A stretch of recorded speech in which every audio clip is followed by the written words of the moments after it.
After டெலிவரிக்கு அப்புறம் எப்படிடா வெயிட் லாஸ் பண்ணுறது அப்படின்னு கணத்தில் கை வச்சுட்டு உட்காந்துட்டு நிறைய வீடியோஸ் எல்லாம் சர்ச் பண்ணிட்டு இருக்கப்ப என் வீட்டுக்கார் சொன்னாங்க, நீ சியா சீடு வந்துட்டு யூஸ் பண்ணி பாரு. அது நிறைய பேர் சொல்கிறாங்க சியா சீடு யூஸ் பண்ணால் வெயிட் லாஸ் ஆகும்னு சொல்லிட்டு. ஆனால் வந்து நீ ஹெல்த்தியாக வந்து ஃபுட் எடுத்துக்கணும், டீ காஃபிலாம் அவாய்ட் பண்ணணும்.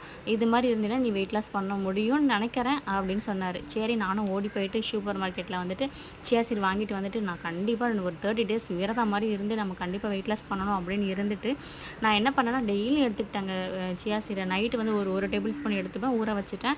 ஊற வச்சு மறுநாள் காலைல எழுந்திரிச்ச உடனே வந்து சியா சீடை மட்டும்தான் குடித்தேன். டீ காஃபிலாம் அவாய்ட் பண்ணிட்டேன்.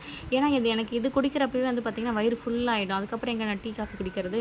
இதுவே வந்து பார்த்திங்கன்னா எனக்கு நல்ல வெயிட் லாஸ்க்கு நல்லா ஹெல்ப் பண்ணுச்சு. சியா சீடு ஊற வச்ச சியா சீடு கூட ஒன்று லெமன் ஜூஸ் ஆட் பண்ணிப்பேன், இல்லைனா நெல்லிக்காய் ஜூஸ் ஏதாச்சும் ஒரு ஜூஸ் வந்து ஆட் பண்ணிப்பேன். லைட்டாக சால்ட்டு இல்லைனா வந்து ஹனி சேர்த்துக்குவேன். இது ஏதாச்சும் வந்து நீங்கள் சேர்த்துட்டு குடிங்க. டெய்லியும் குடிச்சிட்டு வரும்போது நம்ம வெயிட் லாஸ்க்கு நல்லா நிஜமாங்க நான் 1 மாதத்தில் 3 கிலோ வரலும் குறைச்சேன். ட்ரை பண்ணி பாருங்கள்.